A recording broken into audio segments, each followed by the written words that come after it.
old prospector. Yeah, I think it's a great premise for a show, and it's doing well. How'd you get Once hailed as the youthful face of Gold Rush, Parker Schnabel, the youngest genius to ever unearth millions from the icy grip of the Yukon, is no longer maneuvering an excavator. Instead, he now finds himself confined behind prison walls, the result of a devastating verdict in what's now considered one of the most startling environmental scandals in modern mining history. The mining empire he meticulously built has come to a screeching halt. The sentence? Life imprisonment, with no possibility of parole or appeal. This is the same Parker Schnabel who once funneled his college savings into a fledgling mining operation, who by the age of 24 had already pulled over $13 million worth of gold from the ground, who turned dirty work into television gold, netting $24 million in just season 14 alone. But as of now, the $16 million earned in the most recent season sits frozen in legal limbo. His high-profile claims at Dominion Creek are under federal review, and fans are left grappling with a burning question. How did the most focused and tireless miner on reality TV go from triumph to total downfall? Parker was no stranger to pressure. He'd been navigating the goldfields since his teenage years. By 24, he had already extracted more than $13 million worth of gold. In the landmark 14th season of Gold Rush, his crew brought in a staggering $24 million. With gold prices skyrocketing in season 15, Parker should have been riding high. Instead, he's staring into the abyss of financial ruin, personal collapse, and something far more grim. Between the pursuit of gold and the hunger for legacy, Parker made one catastrophic choice, one that sent his story spiraling from a mining success tale to a courtroom tragedy. At the start of the season, he had one number on his mind: 10,000 ounces. That target, with current gold prices, translated to over $26 million in potential earnings. But reaching that milestone would demand more than hard work. It required massive production, high-grade pay dirt, and zero room for delay. And that's when Parker made his move, one that would later ignite controversy. He dropped $2.5 million to purchase two colossal claims, Gold Run and Sulphur Creek. These weren't ordinary plots. They were legendary, some of the richest in the entire Klondike, with a collective history of producing over $1.5 billion in gold. But they came with high risks, unstable terrain, stripped sections, and unclear environmental liabilities. Still, Parker didn't blink. He was chasing greatness and staked it all on making these historic claims pay off. To make it work, Parker had to move his prized wash plant, Big Bob, from Ken and Stewart's claim to Sulphur Creek, a daunting 25-mile haul, the longest transport he'd ever attempted. He gave his crew just 10 hours to pull it off. It was borderline insane, but they made it happen. Mechanics raced to repair damaged components. Logistics expert Tyson Lee pushed everything to the limit, and finally, Bob roared back to life. For a brief moment, everything looked promising. Within 4 days, Bob processed 290.05 ounces, worth around $766,000. Add another 276.01 ounces from Roxanne at the elbow cut, and Parker's crew surpassed the 6,000-ounce mark. That meant $16 million on the books, and the gamble appeared to be paying off. But behind the camera, a different clock was ticking. The deeper they dug into Dominion Creek and Bridge Cut, the more complications emerged. Big Red, Parker's legendary wash plant, finally gave out after 12 seasons and $53 million in gold. Its tension bars snapped, rendering it inoperable. That one plant alone had delivered 34,300 ounces over its lifespan. With only Bob and Roxanne running, Parker's safety margin vanished. Everything had to go flawlessly, and it didn't. What viewers didn't see was the legal storm forming behind the scenes. In his relentless push to scale operations and outpace the weather, Parker made rapid-fire business deals. Some of those skipped crucial environmental oversight.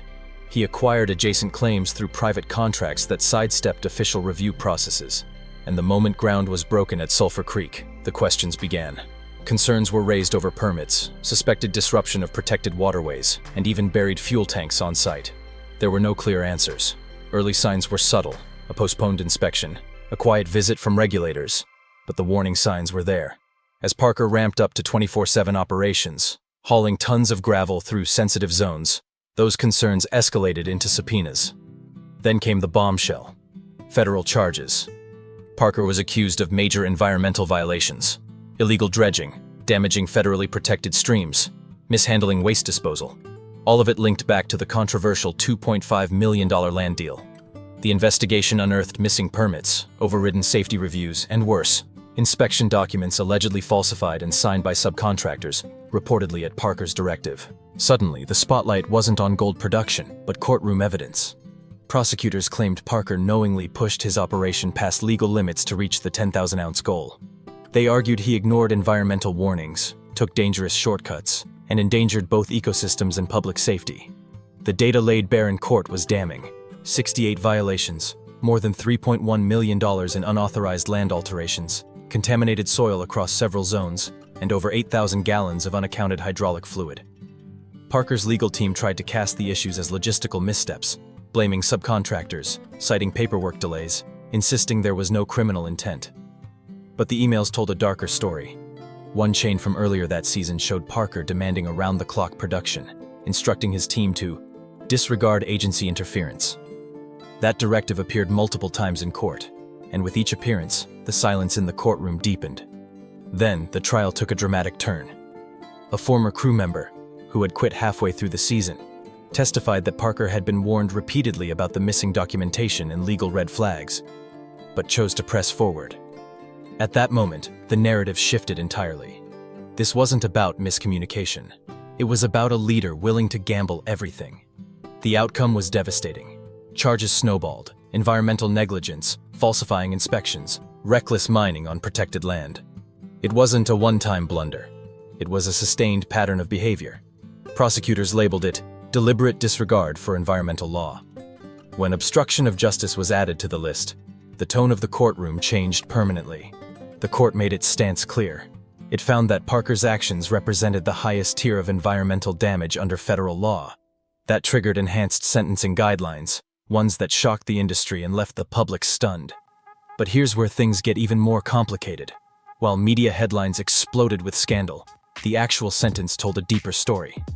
Parker Schnabel, once the young titan of Gold Rush, the record-breaking prodigy who turned frozen ground into millions, is no longer in the driver's seat of an excavator. He's now behind bars. A devastating verdict in one of the most startling environmental trials in mining history has ended his golden reign. The punishment? Life in prison. No chance of parole. No further appeals. This is the same Parker who invested his college fund into a fledgling mining venture, who had extracted more than $13 million in gold by the time he turned 24. The same miner who transformed gritty pay dirt into primetime gold, earning a staggering $24 million during season 14 alone. But today, the $16 million he mined this season is inaccessible. His Dominion Creek stakes are frozen, and fans are left reeling with one haunting question. How did the most driven, methodical miner in reality TV history end up behind a locked cell door? Parker had always thrived under pressure. Since his teenage years, he had been immersed in the high-stakes world of gold mining. By 24, his earnings had surpassed $13 million. During season 14 alone, his team pulled in $24 million. Heading into season 15, with gold prices soaring, it should have been his most successful chapter. Instead, it turned into his darkest. Amid ambitions for greatness, Parker made one fateful choice, one that changed everything. At the start of the season, Parker was locked in on a single target: 10,000 ounces. At the current market value, that meant $26 million. But achieving that milestone required more than grit. It demanded scale, efficiency, and zero downtime. That's when he made a high-stakes move, spending $2.5 million to purchase two storied claims: Gold Run and Sulphur Creek. These weren't just plots of land, they were legendary, with over $1.5 billion in historical gold production. But they were also stripped, volatile, and legally murky. Still, Parker dove in. He relocated Bob, his most productive wash plant, from Ken and Stewart's site to Sulphur Creek, a 25-mile trek, the longest relocation he'd ever attempted. His crew had only 10 hours to pull it off. They made it, barely. With mechanics scrambling and logistics running thin, Bob was finally operational. Within 4 days, it produced 290.05 ounces, valued at $766,000. Another 276.01 ounces came from Roxon, at Elbow Cut, pushing Parker's season total past the 6,000-ounce mark. $16 million was on the books. The risk seemed to pay off. But behind the scenes, things were unraveling. At Dominion Creek and Bridge Cut, trouble was brewing. Big Red, the wash plant that had served Parker for 12 seasons and generated $53 million in gold, broke down completely. The tension bars failed. With that, an era ended. That one plant alone had processed 34,300 ounces. Now, with only Bob and Roxanne in action, his margin for error vanished. And then came the legal nightmare no one saw coming.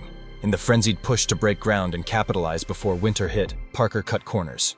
He acquired adjacent claims through private contracts that bypassed environmental protocols. Once the digging started at Sulphur Creek, scrutiny followed. Questions about permits, protected waterways, and hidden fuel tanks. At first, just a delayed inspection. Then quiet visits from government agents. But soon, subpoenas dropped. That's when the storm hit. Federal prosecutors accused Parker of knowingly committing severe environmental violations. Unauthorized dredging, disturbing federally protected streams, improper waste disposal. All stemming from that $2.5 million land acquisition. Deeper investigation unearthed more damning findings.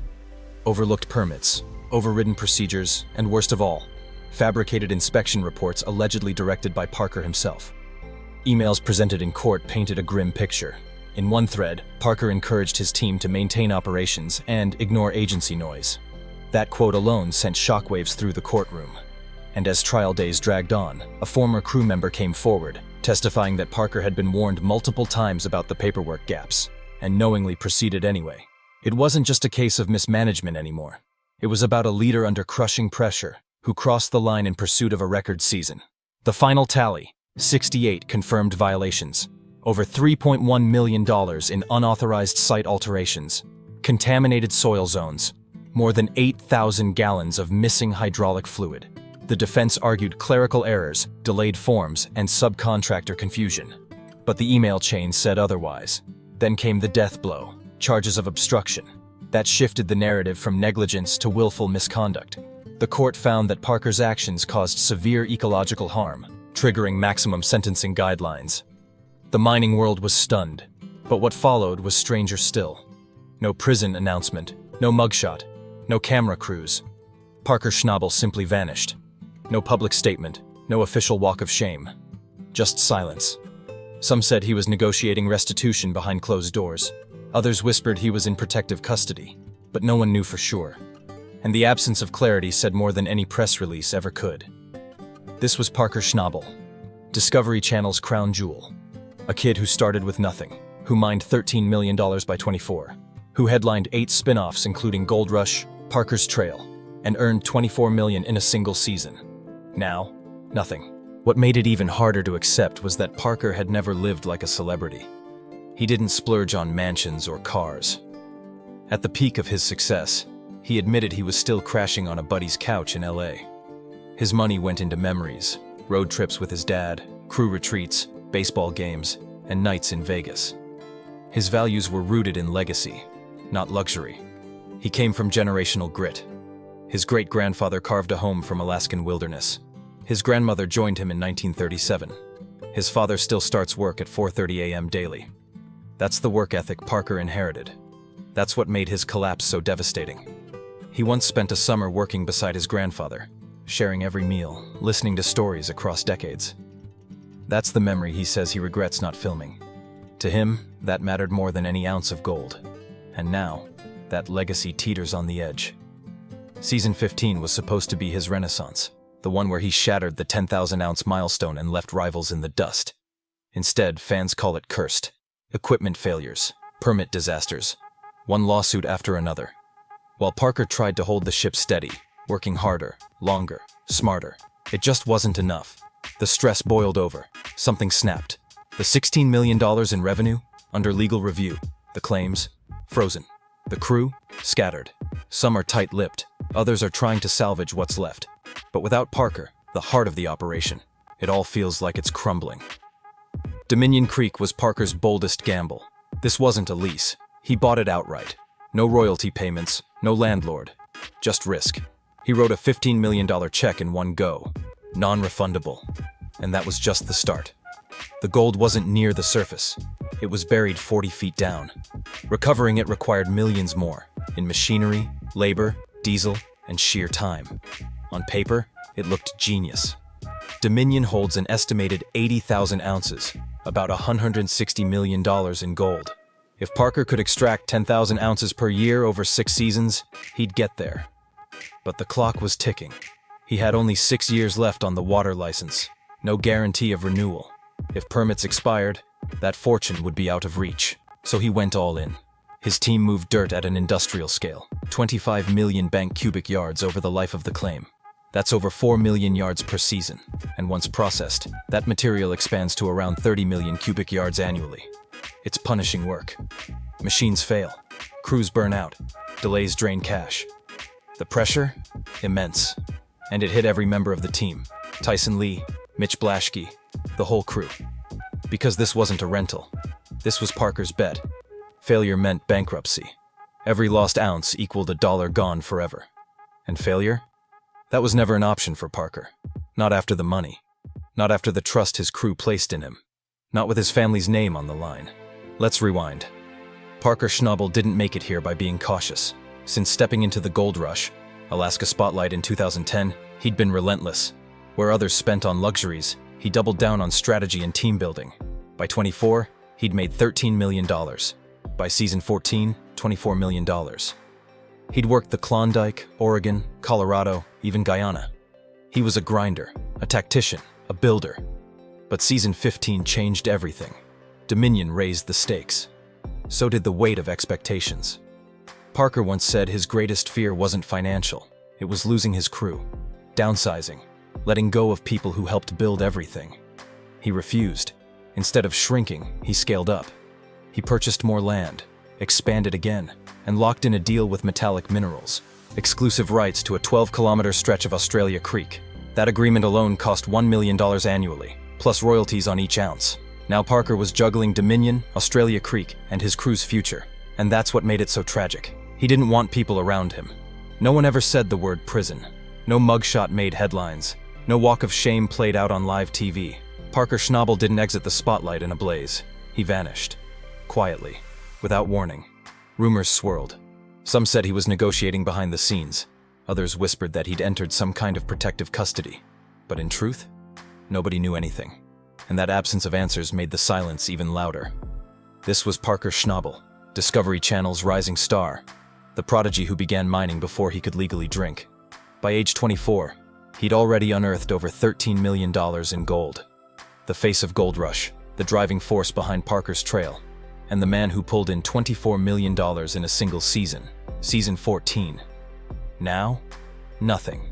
Not a single public statement. What made it so strange was that Parker never lived like someone famous. No flashy cars, no massive estates. Even at his peak, he confessed to sleeping on a friend's couch in LA. He didn't pour his wealth into yachts or watches. He spent it on life. Weekend hunting trips with his team, vacations with his father, spontaneous tickets to the World Series, and impromptu Vegas runs. For Parker, it was never about hoarding money. It was about experiences and loyalty. That came from his bloodline. His great-grandfather carved out a life in Alaska's wilderness. His grandmother joined him back in 1937. His dad still gets up before sunrise every day to work. Parker was raised by grit, surrounded by people who never quit, even when they should have. That's what made his fall so jarring. He once spent a whole summer working alongside his grandfather, sharing quiet dinners and listening to stories that spanned decades. He often said he wished he'd recorded those conversations. That memory, to him, meant more than any gold nugget. He always believed that money fades, but legacy endures. Now that legacy is hanging by a thread. Season 15 was meant to be his return to glory. The year he cracked 10,000 ounces, outpaced every rival, and secured his future. But instead, the season has been branded cursed. Equipment failures, permit disasters, legal threats piling up. Nothing went right. Parker kept his head down. He worked harder, smarter, faster. But pressure builds, and eventually it broke something. No one's sure what happens next. The $16 million he pulled in this season? It's frozen. Legal reviews are underway. The mining claims? Put on hold. The crew? Scattered. Some are keeping quiet. Others are trying to hold things together. But with Parker missing from the center, it's not the same. The Dominion Creek gamble was the biggest risk of his life. Unlike the leases he'd worked before, he bought it outright. No monthly rent, no royalty splits, just pure ownership. But with that came full exposure. He wrote a check for $15 million, one lump sum, non-refundable. And that didn't even touch operational costs. The gold was buried over 40 feet deep. Digging it up would take millions more. Fuel, machines, manpower. On paper, it was brilliant. Dominion's estimated yield? 80,000 ounces. At $2,000 an ounce, that's a potential $160 million haul. If he could mine 10,000 ounces per year for 6 years, he'd hit that target. That was the dream.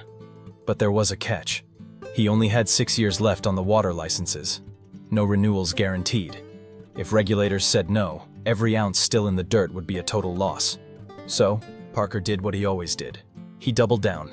His team began moving massive amounts of earth, 25 million bank cubic yards over the claim's lifespan. That translated to nearly 30 million yards once processed. The scale was massive, but size comes with stress. Equipment broke, schedules slipped, crews wore thin, and when there's no safety net, no landlord to share the losses, every single mistake comes out of Parker's pocket. People felt the pressure. Tyson Lee, Mitch Blaschke, the entire crew. Nobody was safe from it. For Parker, failure wasn't allowed. Not after that check. Not with that timeline. Not with everything riding on those 6 short years. Let's rewind. He didn't get here by playing it safe. From the moment he appeared on Gold Rush, Alaska in 2010, he stood out. While others bought toys, Parker invested in smarter strategies. At just 24, he had already struck $13 million in gold. By season 14, his total soared to $24 million. His success wasn't limited to the Klondike. He mined in Oregon, Colorado, even deep in Guyana. Wherever there was gold, Parker chased it. He was relentless, precise, strategic. But season 15 changed everything. Dominion wasn't just bigger, it was heavier, emotionally, financially. He admitted his real fear wasn't going broke, it was losing his crew. Downsizing. Cutting loose the guys who had stood by him since day one.